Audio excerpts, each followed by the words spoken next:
Sympathy చూపించి so ఏదో రకంగా వీడిని పంపిద్దాం అంటే నువ్వు ఎలిమినేట్ అయినా పర్లేదా అనే డిసిషన్ వచ్చినప్పుడు సరే ఏదైనా పర్లేదు నాకు బిడ్డను చూడడం అనేది ఇంపార్టెంట్ అన్నట్టుగా నేను కొంతమందితో చెప్పడం జరిగింది.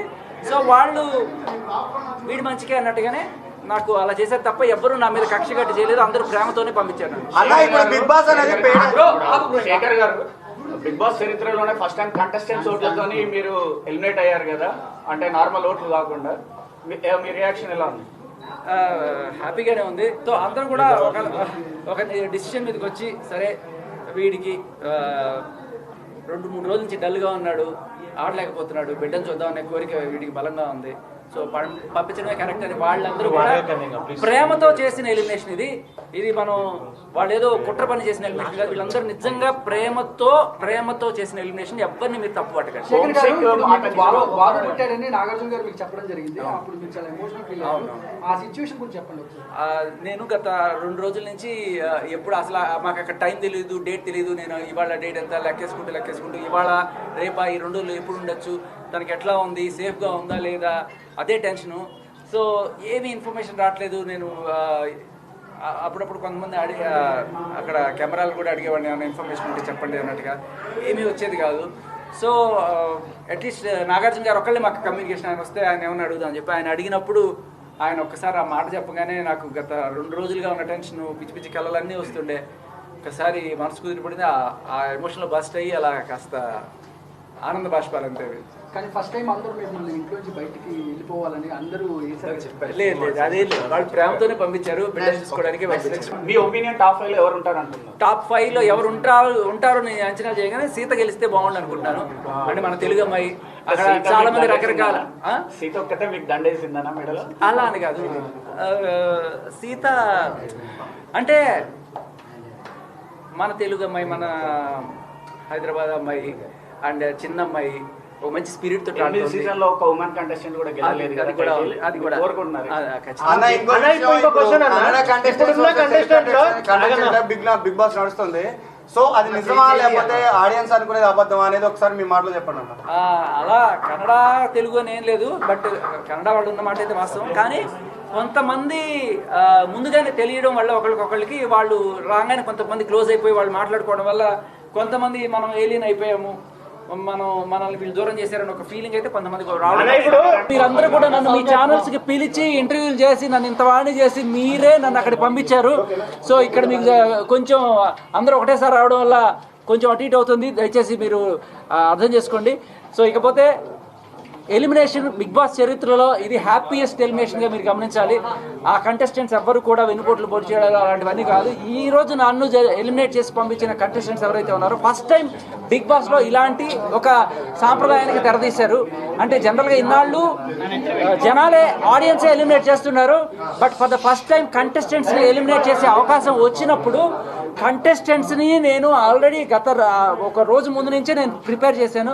నేను వెళ్ళిపోదాం అనుకుంటున్నాను, నేను పిల్లాన్ని చూద్దాం అనుకుంటున్నాను, నాకు కొంచెం మేర దమ్ గుట్రా ఇదర్, నేను ఖచ్చితంగా పోదాం అనుకుంటున్నాను. దానికి ఇంకొక కారణం కూడా ఏంటంటే నాకు అక్కడ ఫుడ్ చాలా ప్రాబ్లం అయింది. ఒకే ఒక వెజిటేరియన్ మొత్తం నేను అక్కడ, అందరూ కూడా ఎగ్ లేకపోతే చికెన్ మటన్ ఇవన్నీ తీసి సరిపెట్టుకుంటున్నారు. కానీ నాకు చాలా ప్రాబ్లం అయిపోయి, ఎంత ప్రాబ్లం అయిందంటే వాళ్ళు ఆఖరికి ఆ ప్రోటీన్ పౌడర్ కూడా తీసుకెళ్ళిపోయారు.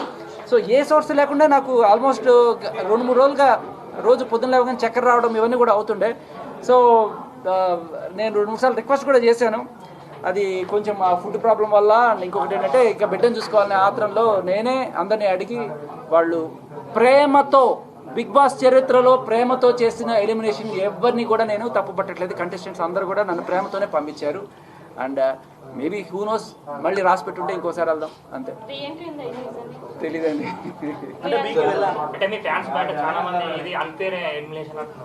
ఫ్యాన్స్ అందరికీ కూడా నా జోకులు లేకపోతే నా స్పాంటినిటీ నచ్చి ఉంటే ఇక్కడ కాకపోతే ఇంకెక్కడైనా మిమ్మల్ని ఎంటర్టైన్ చేస్తాను నేను. సో నన్ను అర్థం చేసుకున్నారు. అట్లీస్ట్ శేఖర్ భాష ఉన్నాడు, ఒకడు ఉన్నాడు, వాడు ఇలాంటి జోకులు వేస్తాడు, వాడి టైమింగ్ ఇలా ఉంటుంది, వాడి స్పాంటినిటీ ఇలా ఉంటుంది అని మీకు గ్రహించినప్పుడు బిగ్ బాస్ లో మళ్ళీ వస్తే అవకాశం వెళ్తాను. బిగ్ బాస్ కాకపోతే మనకి బోల్డెన్ ప్లాట్ఫామ్స్ ఉన్నాయి. గేమ్ చాలా క్లోజ్ గా చూస్తారు కదా, విన్నర్ ఎవరు అవుతారు అనుకుంటారు? విన్నర్ ఎవరు అవుతారని కాదు, ఎవరు అవ్వాలని కోరుకున్నానంటే నాకు సీత కానీ విష్ణుప్రియ కానీ అయితే బాగుంటుంది. మన తెలుగు అమ్మాయిలు వాళ్ళిద్దరే ఎందుకు అనుకుంటున్నారు? ఇప్పటిదాకా అమ్మాయిలు కాలేదు, ఫస్ట్ టైం అమ్మాయిలు అయితే బాగుంటుంది అండ్ తెలుగు అమ్మాయిలు కదా అని ఒక అండ్ చాలా తెలుగు బిగ్ బాస్ లో అనిపించింది. తెలుగు బిగ్ బాస్ మొత్తంలో ఇప్పుడు ఎక్కువ మంది చూస్తే బయట వాళ్ళే కనిపిస్తున్నారు. మీకేమనిపించింది? అనిపించింది, అది కూడా అనిపించింది, కొంత అనిపించింది. బట్ అంటే ఒకసారి వాళ్ళు వాళ్ళ ఊరు దాటి మన దగ్గరికి వచ్చి మనతో ఉంటున్నప్పుడు వాళ్ళు మన వాళ్ళు కానీ పరిగణించాలి.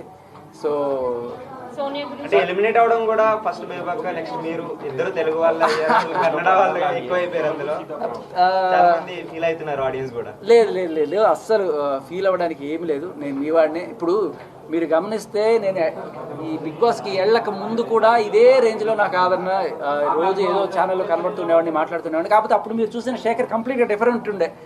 చాలా సీరియస్గా లా పాయింట్లు మాట్లాడుతూ ఎవిడెన్స్లు కలెక్ట్ చేస్తూ ఇన్వెస్టిగేట్ చేసి మీలో ఒకటిగా ఉండే. నేను బిగ్ బాస్కి వెళ్ళడానికి కూడా కారణం అదే. నేను ఏం చేయగలను అంటే ఇలా గొడవలు పడ్డం ఇవన్నీ కూడా ఆల్రెడీ బయట చేసాను కదా, మళ్ళీ అక్కడ అదే ఇదెందుకు, మంచి కామెడీ టైం మరి 2 weeks కి బయటికి రావడం డైజెస్ట్ చేసుకోలేకపోతున్నా సార్. అవును చెప్పాడు అదే. సో యా అదండి. అండ్ ఇంకొకటి ఏంటంటే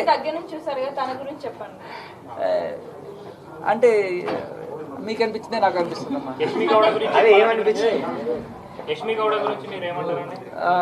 సోనియా కొంచెం టాప్ స్కేల్లో ఉంది, యష్మి కొంచెం నెక్స్ట్ ర్యాంక్ లో వస్తుంది.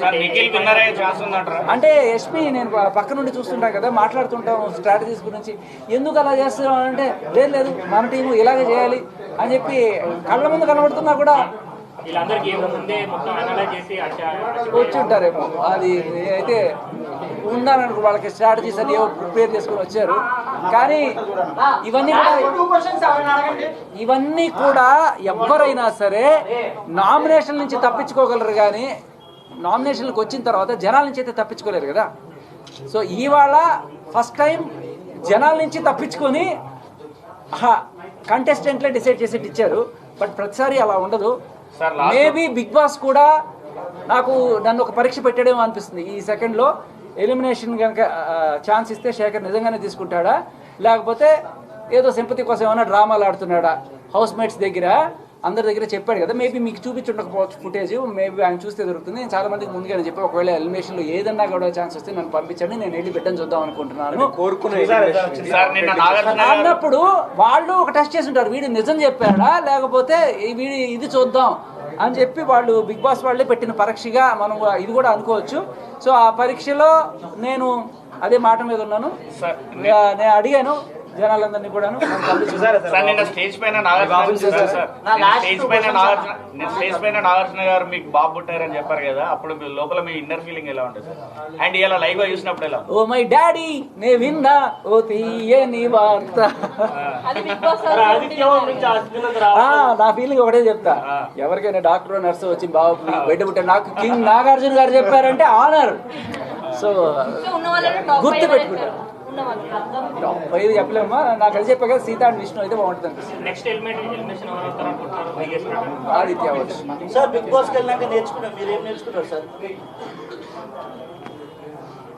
సింపతి గేముల వల్ల లేకపోతే ఊరికే ఎమోషన్స్ చేయడం వల్ల, లవ్ ట్రాకులు నడపడం వల్ల మీరు కొన్నాళ్ళు ఈ నామినేషన్లోకి రాకుండా తప్పించుకోవచ్చు, కానీ జనాల నుంచి అయితే తప్పించుకోలేరు. అల్టిమేట్ గా మిమ్మల్ని కాపాడాల్సింది జనాలు. లాస్ట్ క్వశ్చన్, ఒక్కరి పేరు, జెన్యూన్ ఉన్నారు, ఒక్కరి పేరు